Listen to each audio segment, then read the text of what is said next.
The judgment chamber stretched so vast that Marcus Webb could not see its far walls. Crystalline pillars rose into darkness above him and below. An endless void of swirling purple energy threatened to pull his eyes downward. He stood alone on a circular platform that hovered in the middle of this impossible space. And around him, rising in tiers that seemed to touch infinity itself, sat 300 alien species. Marcus had prepared for this moment for 6 months. He had studied every council protocol, memorized every diplomatic custom, learned fragments of 40 languages. But nothing could have prepared him for the sheer weight of being watched by beings who had ruled the galaxy for millennia before humans discovered fire. High Magistrate Vorth rose from the central throne. The creature stood 15 meters tall, its body composed of interlocking geometric shapes that constantly rearranged themselves. When it spoke, the words came not as sound but as direct translation into Marcus's mind through the neural implant all council visitors received. Human. Representative Marcus Webb of the planet Earth, you stand accused of violating Galactic Law 779. The charge is harboring the exiled. How do you respond? Marcus kept his voice steady. I acknowledge that Earth has given sanctuary to Varan refugees. 20 million of them, to be exact. A wave of shocked murmurs rippled through the chamber. A reptilian delegate hissed loud enough for the translation nodes to pick up. 20 million? Your world has doomed itself. Above Marcus's platform, holographic images materialized. They showed Varan beings, humanoid in shape but with skin that shifted through colors like oil on water. Their eyes contained swirling patterns that hurt to look at directly. The images shifted to scenes of destruction planets torn in half, space stations folded into impossible geometries, entire fleets of ships scattered across dimensions. Vorath gestured to the images.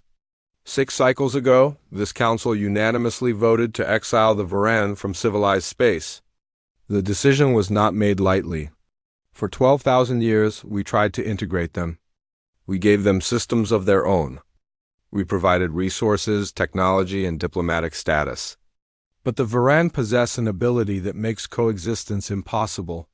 They manipulate reality itself, another voice called out. This came from a being made entirely of crystallized energy. Their thoughts leak into the physical world. Their dreams become nightmares that trap innocence. Their children play games that tear holes in space-time. We tried to help them control these abilities, Vorth continued. Every method failed.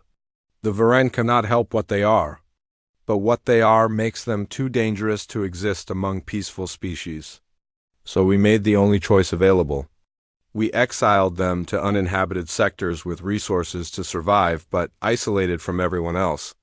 Marcus had been waiting for this moment. And how many Varan died in those isolation zones? Vorth's geometric body shifted in what might have been discomfort. That information is not relevant to this. 40%, Marcus interrupted, his voice rising. 40% of the Varan population died within 3 years of exile? Not from violence, not from lack of resources, from despair. The Varan are dangerous when desperate, a new delegate argued, this one resembling a floating jellyfish with bioluminescent patterns. That proves our point. Their emotions affect reality. When they suffer, space itself suffers. So you condemn them to die slowly instead of helping them, Marcus said. The platform beneath him pulsed with energy, a warning that he was becoming too aggressive. He took a breath and moderated his tone. Earth received the first Varan distress call 3 years ago. A ship full of refugees, mostly families, running on failing systems. They asked for asylum. We said yes. Foolish compassion, Vorath stated. Your species has existed in galactic space for less than 50 years. You have no understanding of what you invited onto your world. We understood they were people in need, Marcus replied. We also understood that exile doesn't solve problems. It creates them. The holographic display changed, now showing Earth, but not the Earth the Council expected. Instead of chaos and destruction, The images showed integrated cities where human and Varan architecture blended seamlessly. Human children playing with Varan children in parks. Mixed research teams working in laboratories. Varan adults using their reality-altering abilities to build structures, create art, and advance science alongside humans. A stunned silence fell over the chamber. "This is manipulation," someone accused. "Edited footage designed to deceive the council." Marcus activated his personal data transmitter. "These are live feeds from Earth, updated in real time? Council observers can verify them independently." In 3 years of hosting 20 million Varan refugees, Earth has experienced 0 reality collapse events, 0 uncontrolled synchronization incidents, 0 deaths from Varan-related anomalies. Vorath leaned forward, his geometric form casting impossible shadows. "That is statistically impossible. The Varan are inherently unstable. When populations exceed 5 million in any given area, their collective consciousness begins to synchronize. That synchronization creates cascading reality failures. We have witnessed this 47 times across galactic history." "Your populations exceeded 5 million because you isolated them," Marcus explained. "You put millions of desperate, frightened beings in enclosed spaces and expected them to remain calm. Fear amplifies Varan abilities. Desperation makes them unstable. But give them community, purpose, and acceptance, and something different happens." "Explain," Vorath demanded. Marcus pulled up new data. "Earth didn't just accept Varan refugees. We integrated them. We asked what they needed, what frightened them, what gave them hope. Turns out Varan abilities aren't random. They're deeply connected to emotional and mental state. A happy, purposeful Varan with strong community ties has incredible control. They can channel their reality manipulation into productive work. And when they become unhappy," a delegate challenged. "Same as any species," Marcus said. "They struggle. They need support. We provide counseling, community programs, and purpose-driven work. It's not perfect, but it works." The crystalline delegate spoke again. "You ask us to believe that your primitive species solved a problem that has plagued the galaxy for millennia? Through simple kindness?" Marcus smiled slightly. "Not simple kindness. Strategic compassion backed by solid science. We studied Varan psychology, neurology, and culture. We didn't treat them as problems to be solved or threats to be contained. We treated them as neighbors to be understood." Vorath's form pulsed with colors that Marcus's implant couldn't translate. "Even if what you say is true, the Council faces a larger issue. 6 months ago, your Varan population reached 20 million. That number exceeds the critical synchronization threshold by a factor of 4. According to every model we possess, Earth should already be experiencing reality collapse." Marcus paused, knowing his next words would either save or doom his world. "That's because 6 months ago the synchronization happened. 20 million Varan minds connected across Earth in a single moment of collective consciousness." The chamber exploded with shouts and accusations. Delegates rose from their seats. Some demanded immediate action. Others called for Earth's quarantine. Vorath raised appendages that might have been arms, and the chamber fell silent again. "Then your world is already lost," Vorath said quietly. "We have seen synchronization events before. They create permanent reality distortions. Entire planets become uninhabitable. The fact that Earth still exists suggests the collapse is progressing slowly. But it will complete. Evacuate your population while you still can." "The synchronization didn't cause collapse," Marcus said firmly. "It caused breakthrough. Our scientists worked with Varan theorists and discovered something your models missed. Synchronization isn't destructive by nature. It becomes destructive when it's forced, feared, or happens among desperate populations. Voluntary, peaceful synchronization among stable, happy Varan creates something entirely different." "What?" Vorath asked. "Harmony," Marcus answered. "And with human partnership, something even greater." Marcus returned to Earth 3 days after the council hearing. His shuttle descended through clouds that shimmered with colors that had never existed in nature before the Varan arrived. The cities below looked like dreams made solid, with buildings that breathed and changed hue with the time of day. Human architecture blended with Varan design in ways that pleased the eye and confused the mind. President Elena Rodriguez met him at the landing pad. She was a tall woman with silver hair and eyes that had seen too many sleepless nights lately. Behind her stood Kai, the Varan integration director. Kai's skin shifted through shades of deep blue and purple. Colors that Marcus had learned meant concern mixed with determination. "The council gave us 6 months," Marcus said as they walked through security corridors. 6 months to prove we have everything under control. If we fail, they'll intervene. Intervene is a polite word for what they'll do, Elena said. The enforcement fleet at the edge of our system has 40 dreadnoughts. Our defense grid couldn't stop one of them. Kai's color shifted to gray. My people survived exile, poverty, and isolation. I will not let them face extinction because the galaxy fears what it doesn't understand. They entered the command center, a vast room filled with holographic displays and dozens of staff members monitoring everything from weather patterns to reality stability indexes. Admiral Patricia Hayes stood at the central console, her military uniform crisp despite the late hour. "We have a problem," Patricia said without preamble. 3 hours ago, a Varan child named Myra created an anomaly at her school. She trapped 300 students and 20 teachers in a temporal loop. Marcus felt his stomach drop. "Is anyone hurt?" "No physical injuries," Patricia replied. "But they're experiencing the same 15 minutes over and over." Myra panicked during a test, and her abilities manifested unconsciously. "The loop is stable for now, but our Varan specialists say it could collapse at any moment." The Galactic observers detected it," Elena added. "Their sensors went active the second the loop formed. They're watching, Marcus. Waiting for us to fail." Marcus looked at the display showing the school. From the outside, it appeared normal. But sensor readings showed time itself twisted into a knot around the building. "We need to send someone in.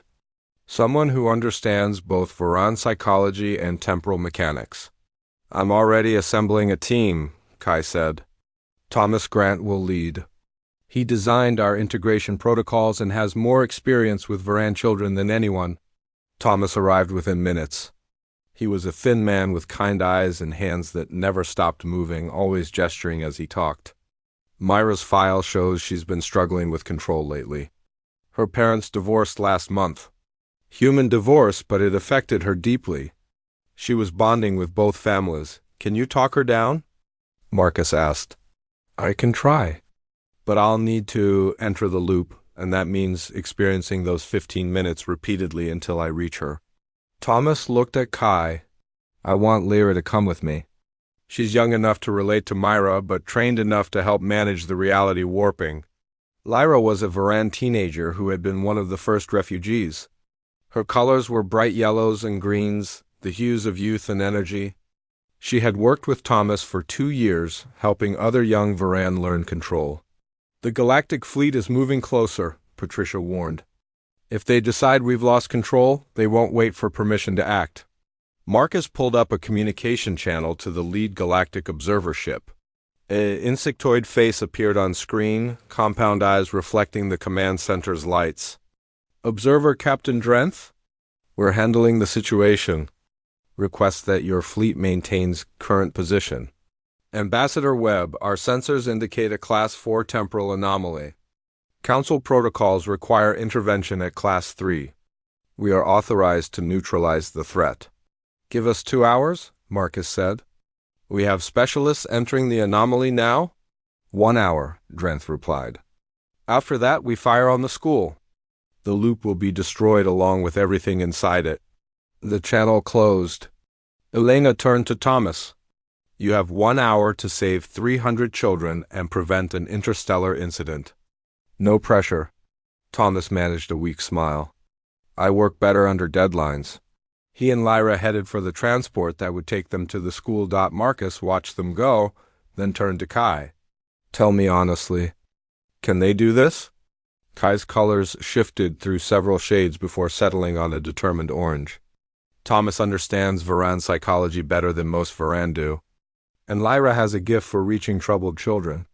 If anyone can convince Myra to release the loop, it's them. The next 40 minutes were the longest of Marcus's life. Cameras inside the school showed Thomas and Lyra entering the building. The moment they crossed the threshold, they vanished from normal time-space. Secondary monitors showed them experiencing the loop. The same 15 minutes playing over and over. Thomas appeared in a classroom where Myra sat at a desk, tears streaming down her face that glowed with rainbow light. Each time the loop reset, Thomas had to start over, introducing himself, explaining why he was there, trying to build trust before time ran out and everything began again. 20 minutes left, Patricia announced. The Galactic fleet is charging weapons. On the monitor, Thomas finally made progress. In the 17th loop, Myra looked up at him with recognition. She was starting to remember him across the resets. Lyra sat beside her, her own colors pulsing in patterns that Marcus knew were calming frequencies. 10 minutes, Patricia said. Her voice was tight with stress. Myra stood up in the 23rd loop. She was listening now, really listening. Thomas held out his hand. Lyra's colors brightened, encouraging. 5 minutes. The fleet is targeting the school. Marcus opened the channel again. Captain Drenth, we're making progress. The child is responding. Extend the deadline. Negative, Ambassador. Council law is clear. We fire in 5 minutes. Marcus looked at Elena. She met his eyes and nodded. Do it, she said. Marcus activated Earth's defense grid. It was useless against the Galactic fleet's real weapons, but it would delay them. Missiles launched from ground bases. Fighter craft scrambled. The orbital defense platforms came online, their puny weapons training on dreadnoughts designed to destroy planets. What are you doing? Drenth's voice crackled with anger. This is an act of war. This is an act of protection, Marcus replied. You want to fire on a school? You'll have to go through us first. On the monitor, Myra took Thomas's hand. The loop shuddered. Time hiccuped. And then, like a soap bubble popping, the anomaly collapsed. 300 children and their teachers stumbled out of frozen time, confused but alive.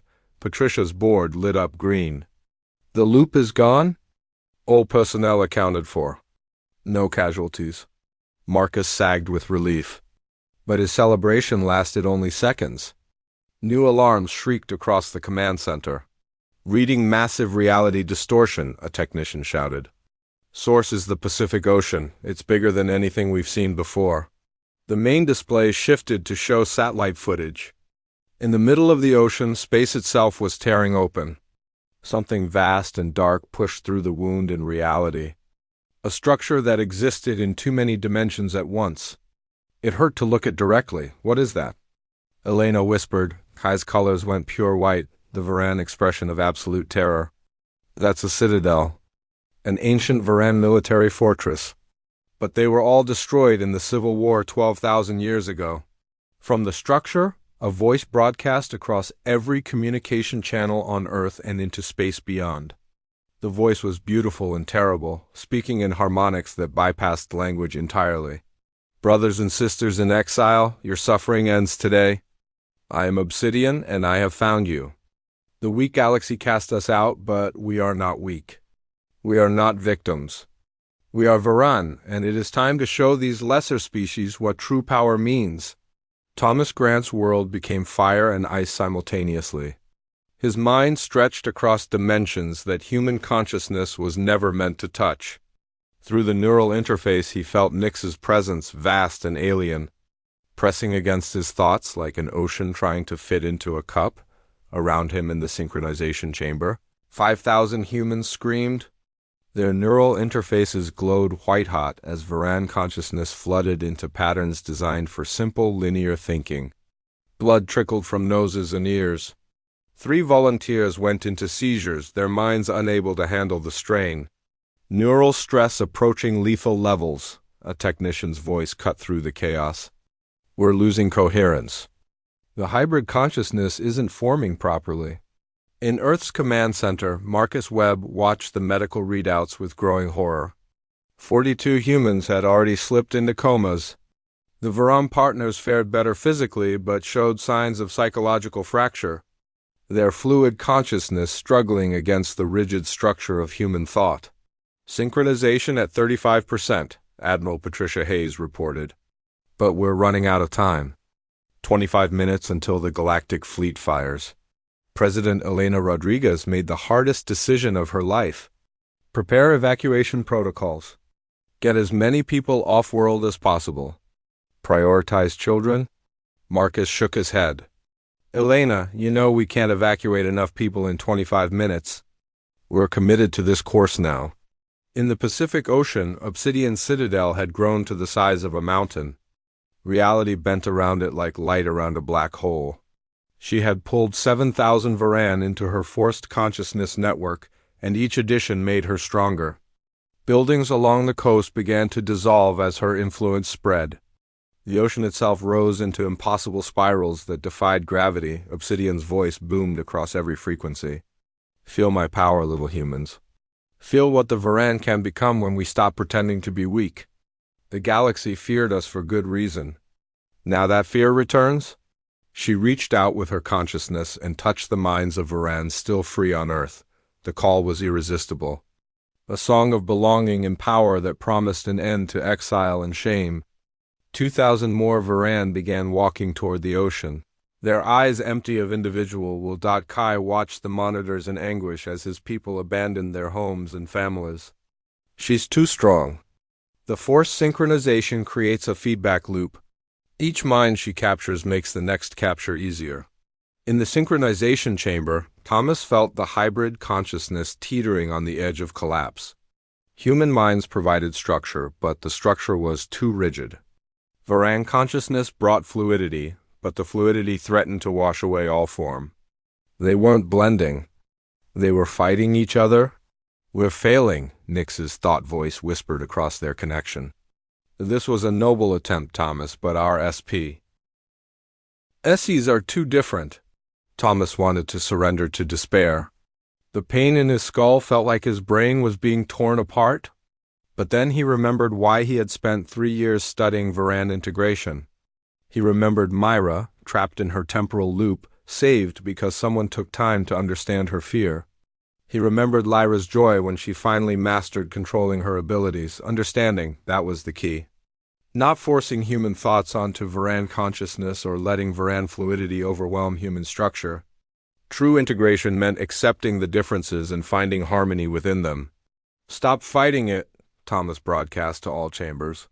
His words carried through the neural network to 5,000 human volunteers. Don't try to control the Varan consciousness. Don't try to make it fit human patterns. Just accept it. Let it be what it is while you remain what you are. The shift was subtle at first. A human volunteer named Rebecca stopped trying to impose order on the Varan mind linked with hers. Instead, she simply observed the beautiful chaos of multidimensional thought while maintaining her own linear awareness. The two patterns existed side by side, distinct but connected. It's working, the technician called out. Synchronization jumping to 50%. Neural stress levels dropping. In the ocean, Obsidian felt the shift. She turned her vast awareness toward the stadiums where the hybrid consciousness was forming. Fools, she broadcast. You think you can match me? I have 9,000 Varan minds under my control. You have barely begun? She struck. Reality itself became a weapon. The air around the synchronization chambers turned solid. Gravity increased tenfold. Time stuttered and froze.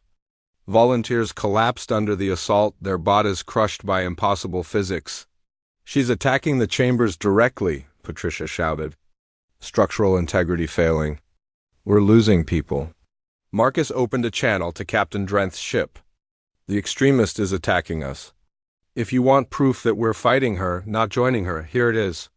Drenth's compound eyes reflected cold calculation. Your struggle is admirable but futile. In 15 minutes, this planet becomes ash. My orders stand. In the synchronization chamber, Thomas felt Obsidian's attack like a physical blow. But he also felt something else. The hybrid consciousness, still forming, still fragile, responded instinctively. Human rational thinking analyzed the attack's nature. Varan consciousness perceived the reality distortions. Together, the hybrid minds understood both the problem and the solution. "Push back," Thomas called out. "Not with force. With understanding. See what she's doing and show reality another way?" The hybrid consciousness reached out. 10,000 minds thinking as one but maintaining their individuality. They touched the solidified air and gently reminded it that air should flow. They felt the crushing gravity and suggested that perhaps normal gravity was more natural. They perceived the frozen time and offered it the gift of moving forward. Reality listened. The attack dissolved. The chambers stabilized. Obsidian's broadcast carried surprise and rage. "Impossible. You've existed for mere moments. You cannot stand against me." "Synchronization at 70%, the technician announced. "The hybrid consciousness is stabilizing. It's actually working." But Admiral Hayes had worse news. "The Galactic Fleet has begun firing sequence. 10 minutes until planet killer beams launch. And Obsidian is pulling more Varan into her network. She's up to 11,000 now." Marcus felt the walls closing in. Even if the hybrid consciousness fully formed, could it stand against Obsidian's vastly larger network? And even if they defeated her, the Galactic Fleet would still destroy Earth. They needed a miracle. Or they needed multiple miracles simultaneously. In the synchronization chamber. Lyra's young voice cut through the neural connection. "Thomas, I understand now. Obsidian isn't stronger because she has more Varan, she's weaker. Forced synchronization creates power but no harmony. She's controlling 11,000 minds, which means she's fighting 11,000 individual wills. We're choosing to connect. That makes us stronger." Thomas felt the truth in her words. The hybrid consciousness jumped to 80%. 90%. The volunteers stopped screaming. The pain transformed into something else. Not pleasure exactly, but rightness. Human and Varan consciousness flowed together like two rivers joining into one. 5 minutes until the fleet fires, Patricia said. Obsidian sensed the hybrid consciousness reaching completion. She recognized the threat. "If I cannot rule this world, then it shall burn." She pulled the last of her captured Varan minds into total synchronization. 13,000 Varan, all controlled by her will, all channeled toward one purpose. Destruction. The citadel exploded outward with reality warping force. The attack swept toward the synchronization chambers, toward the cities, toward everything human and Varan on Earth. Space itself tore apart. Time shattered. The laws of physics screamed and broke, and in that moment, the hybrid consciousness reached 100% completion. 10,000 minds became one. Thomas Grant felt his consciousness expand beyond anything human experience could prepare him for. Through the hybrid network, he touched Nyx's ancient memories.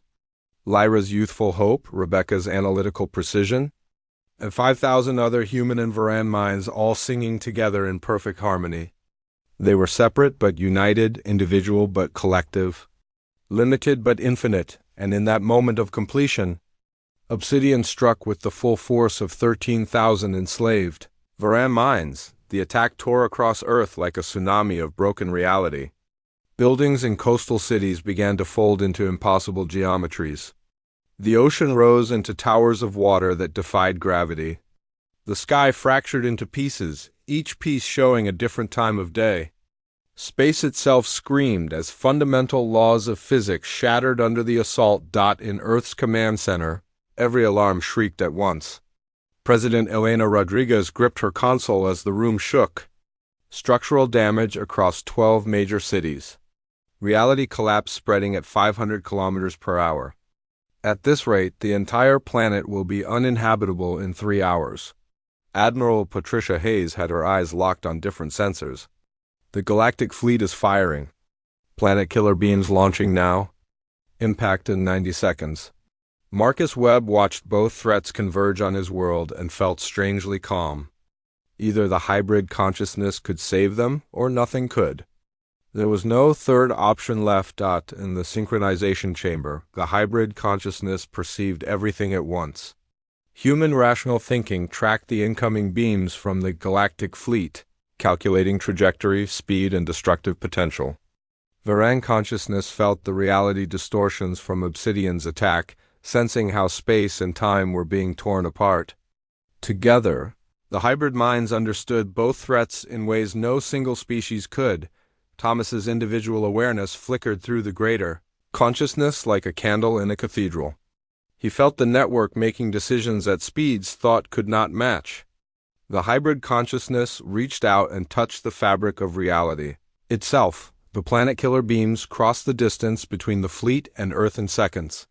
40 beams of pure destructive energy, each capable of cracking a continent. They entered Earth's atmosphere and stopped. Simply stopped, frozen in mid-flight as if time itself had rejected their existence. On Captain Drent's flagship, alarms exploded across every system. "Impossible," the insectoid captain hissed. "Our weapons are being held by some kind of reality anchor. Energy readings are off every scale." High Magistrate Vorath's voice cut across the fleet communication. "All ships, cease fire. Something on Earth has changed. Our sensors detect a consciousness field unlike anything in recorded galactic history." The hybrid consciousness held the beams suspended while simultaneously reaching toward Obsidian's reality storm. Human logic analyzed the chaotic attack and found patterns. Varan perception traced those patterns back to their source. The hybrid network understood what Obsidian was doing wrong. She was forcing reality to break. The hybrid consciousness chose instead to remind reality of what it should be, where. Obsidian's attack had turned buildings into impossible shapes. The hybrid consciousness gently suggested that perhaps buildings should be solid and sensible. Where she had made the ocean defy gravity, the network offered the reminder that water naturally flows downward. Where time had fractured, the combined minds carefully stitched it back together. The reality storm slowed, stopped, began to reverse. Obsidian's voice roared across every frequency. "What is this? What have you created?" Thomas found his voice within the vast network. "We created partnership. You created slavery. That's the difference." Obsidian pulled more power from her 13,000 captive minds. She struck again, this time targeting the synchronization chambers directly. If she could break the physical connection between the volunteers, the hybrid consciousness would collapse. The chambers shook under her assault. Neural interfaces sparked and smoked. 3 more humans collapsed, their bodies unable to handle the strain. But the network held. 10,000 minds thought as one about how to counter Obsidian without destroying her or her captives. "She's pulling energy from the captive Varan," Lyra's awareness rippled through the network. "If we strike back hard, we'll hurt them too. They're victims, not enemies." The hybrid consciousness faced a problem that required both human ethics and Varan empathy. They could destroy Obsidian with overwhelming force, but that would kill thousands of innocent Varan in the process. Or they could try something that had never been attempted in galactic history. They could try to free the enslaved minds from within. The network split its attention 3 ways. Part of it continued holding the galactic fleet's weapons in suspension. Part of it countered Obsidian's reality distortions. And part of it reached carefully into Obsidian's consciousness network. Searching for the individual minds trapped inside, Marcus watched sensor readings that made no scientific sense. The hybrid consciousness was operating on levels that human instruments couldn't properly measure. "Are they winning?"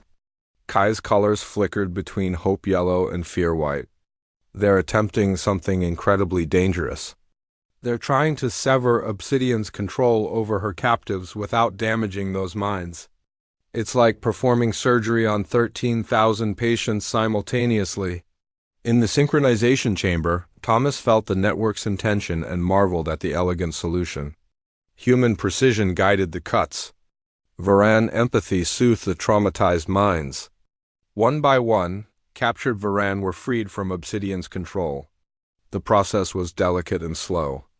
"Too slow, 60 seconds until the suspended beams destabilize," Patricia warned. The hybrid consciousness is trying to do too many things at once. They're going to lose containment. Obsidian sensed her network weakening as captives were freed. You think you can save them all? You think you're strong enough? She abandoned subtlety and raw power and simply tried to overwhelm the hybrid consciousness through sheer force of will. The synchronization chambers groaned under the assault. More humans fell unconscious. The neural interfaces began to fail. The hybrid network wavered. Its attention stretched too thin across too many simultaneous tasks, and then something unexpected happened. The freed Varan, those who had been released from Obsidian's control, did not flee. They reached back toward the hybrid consciousness and asked to join it. Not as forced participants, but as willing volunteers, the network welcomed them. With each addition, it grew stronger. Human Varan pairs became human Varan triads. The mathematics of consciousness became more complex and more beautiful. Within 3 minutes, 2,000 freed Varan had joined the hybrid network voluntarily. Obsidian felt her power draining as captives escaped and joined her enemy. Traitors! All of you! We could have ruled the galaxy. We don't want to rule, Nyx's ancient voice echoed through the network. We want to live. We want to belong. You never understood that, Obsidian. Power without purpose is just noise. The hybrid consciousness made its final move. With 12,000 minds now working together, it simultaneously did 3 impossible things. It gently redirected the 40 planet killer beams away from Earth, sending them harmlessly into deep space. It reached into Obsidian's citadel and freed the last of her captive minds. And it transformed the citadel itself, changing its reality-warping architecture into something stable and permanent. Obsidian stood alone in her fortress. Her consciousness suddenly isolated after being connected to thousands. The silence must have been deafening. She tried to strike one more time, but without enslaved minds to draw from, her power was only her own. The hybrid consciousness gently but firmly contained her, wrapping her awareness in layers of structured thought that prevented reality manipulation. On Captain Drenth's flagship, every sensor painted the same picture. The reality distortions were gone. The consciousness field had stabilized. Earth was not destroyed. It was transformed. Vorath's voice trembled with an emotion the translator couldn't quite capture. They did it. Against all probability, against all precedent, they actually did it. In Earth's command center, Marcus slumped in his chair as tension drained from his body. Elena laughed with relief that bordered on hysteria. Kai's colors blazed with pure joy, but Patricia was watching different sensors. The hybrid consciousness isn't dispersing. It's maintaining itself. And it's growing. 3,000 more Varan are voluntarily joining. Then 5,000. Then 10,000. Marcus pulled up the readings and felt a new kind of concern. The crisis was over, but something profound had changed. The hybrid consciousness was no longer an emergency measure. It was becoming permanent. And from orbit, the galactic fleet watched Earth with sensors that could barely comprehend what they were seeing. The question was no longer whether humanity could control the Varan. The question now was, what would the galaxy do with a hybrid species that could reshape reality itself? Retriclod can make mistakes. Please double-check responses. Marcus Webb stood once again in the judgment chamber of the Galactic Council, but this time he did not stand alone. Thomas Grant and Lyra flanked him on the suspended platform, their neural interfaces still active, still connected to the hybrid consciousness that now encompassed 30 million minds across Earth. The platform glowed with colors that had not existed before the synchronization, reflecting the thoughts of beings who were both human and Varan, separate and together. Individual and collective. High Magistrate Vorath rose from the central throne, his geometric form shifting through patterns that suggested deep confusion. Around the chamber, 300 species representatives whispered and argued. Some called for immediate action against Earth. Others demanded to understand what had happened. A few simply stared at the 3 representatives with something that might have been fear or might have been wonder. Ambassador Webb, Vorath began, his mental voice carrying weight that pressed against Marcus's thoughts. 5 days ago, you stood here accused of harboring the exiled. Today, you return having created something far more concerning. Our sensors detect a consciousness field covering your entire world. 30 million minds connected in permanent synchronization. This is precisely the scenario the Council has feared for 12,000 years. A crystalline delegate rose from her tier. The Varan synchronization events destroyed 47 civilizations. Now you have created a hybrid version with even greater potential for destruction. How can the Council allow this to exist? Marcus had prepared for this moment, but Thomas spoke first. Because we're not a threat. We're a solution. He activated the data transmitter built into his neural interface. Holographic images filled the space above the platform. The Council watched as the images showed Earth in the days since Obsidian's defeat. The hybrid consciousness repairing damage from the reality storm. Human Varan teams stabilizing quantum anomalies that had plagued galactic shipping lanes for centuries. Joint research groups solving problems in physics that had stumped scientists for millennia. Children, both human and Varan, playing in parks while their parents worked side by side in laboratories and factories. "This is propaganda," a reptilian counselor hissed. Carefully selected images designed to deceive. Lyra stepped forward, her skin colors shifting through patterns of sincere truth-telling. These are live feeds available for independent verification. The hybrid consciousness is not a weapon. It's a community. Anyone connected can disconnect whenever they wish. No one is forced. No one is enslaved. We maintain our individual identities while sharing collective awareness. But what happens when your network grows? Another delegate demanded. What happens when it encompasses not just Earth, but other worlds? Will you absorb the entire galaxy into your consciousness? Thomas shook his head. The hybrid consciousness only functions through voluntary participation and mutual respect. You cannot force someone into true synchronization. Obsidian proved that. Forced connection creates chaos and destruction. Willing partnership creates harmony and stability. Vorath leaned forward, his massive form casting shadows that should not exist in the brightly lit chamber. You ask us to trust your intentions. But intentions change. Power corrupts. What guarantees can you offer that in 10 years or 100 years, your hybrid consciousness will not decide that the galaxy would be better under its control? Marcus recognized this as the critical moment. Everything depended on his answer. We offer no guarantees, Magistrate. We cannot promise what future generations will choose. But we can show you what we have already chosen. He transmitted a new set of data. The Council watched as information about the hybrid consciousness's internal structure filled their displays. The network had built-in limitations, ethical guidelines encoded into its very foundation. Any member could leave at any time. Decisions required consensus, not majority rule. The consciousness could not expand beyond willing participants. And, most importantly, the network had deliberately rejected omniscience, choosing to maintain mystery and discovery rather than know everything at once. You limited yourselves? Vorath asked, genuine surprise coloring his mental voice. You possessed reality-altering power and chose restraint? We chose wisdom, Thomas replied. True power isn't about controlling everything. It's about knowing when not to.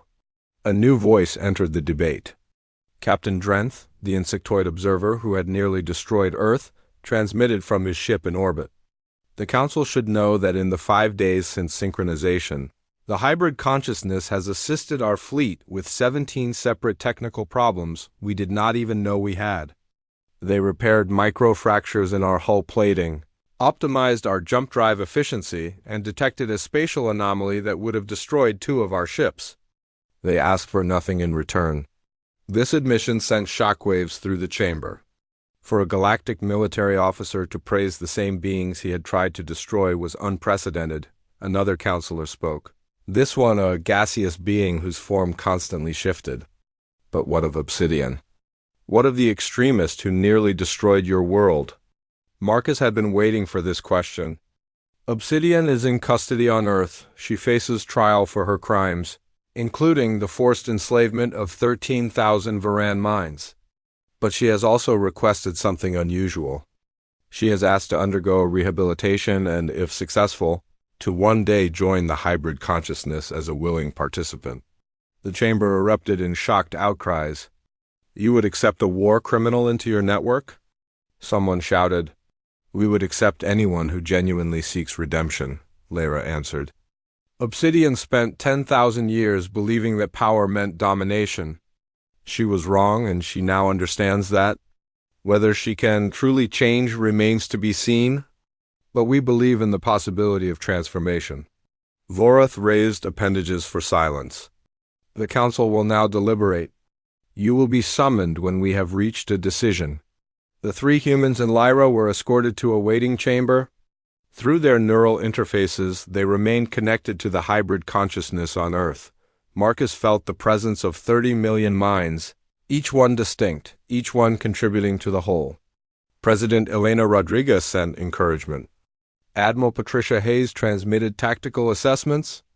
Kai shared Varan cultural memories that helped contextualize the Council's concerns.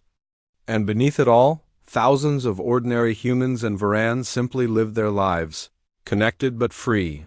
3 hours passed before they were summoned back to the judgment chamber. The tension was suffocating. 300 species had debated humanity's fate. And now Vorath would deliver their verdict. The High Magistrate's form seemed larger than before, more solid, as if the weight of decision had given him substance. This council was founded 12,000 years ago on a principle of preservation through isolation. When threats emerged, we contained them. When dangers arose, we exiled them. The Varan were our most absolute expression of this philosophy. Marcus held his breath.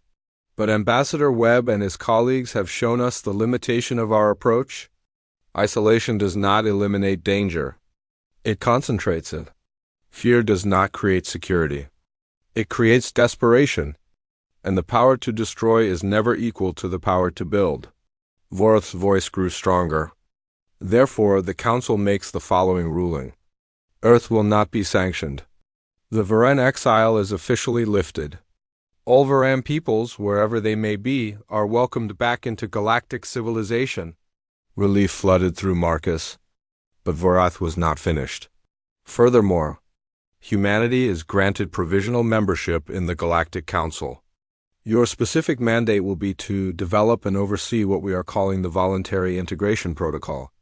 Any species, any individual who wishes to explore hybrid consciousness may do so through Earth's methods. Participation must be entirely voluntary. Withdrawal must always be permitted. And Earth will bear full responsibility for maintaining these standards. The chamber filled with mixed reactions. Some species celebrated, others protested. But the decision was made, Vorath concluded. We understand the fears. We share them. But Earth has proven something we thought impossible. That the Varan can not only coexist with others but enhance them. That consciousness can be shared without losing individuality. That power can be wielded with restraint. The galaxy cast the Varan out. Earth took them in. And together you have shown us a path we never imagined. 6 months later, Marcus stood on an observation deck of the first human Varan embassy station orbiting a distant world. Ships from 100 species came and went, their crews curious about the hybrid consciousness. Some stayed for days, experiencing the connection through temporary interfaces. A few chose to join permanently. Most simply learned and returned home with new understanding. Thomas and Lyra worked below, training the first non-human, non-Varan volunteers who wanted to create their own hybrid networks on their worlds. The process was slow and careful, but it was happening through the neural interface. Marcus felt the hybrid consciousness stretching across light years now. Not all of it, not even most, but enough to show that the experiment was working. Enough to prove that the galaxy's outcasts had become its bridge builders. Elena's presence touched his mind from Earth. The Council just approved funding for 10 more integration centers. We're changing the galaxy, Marcus. On.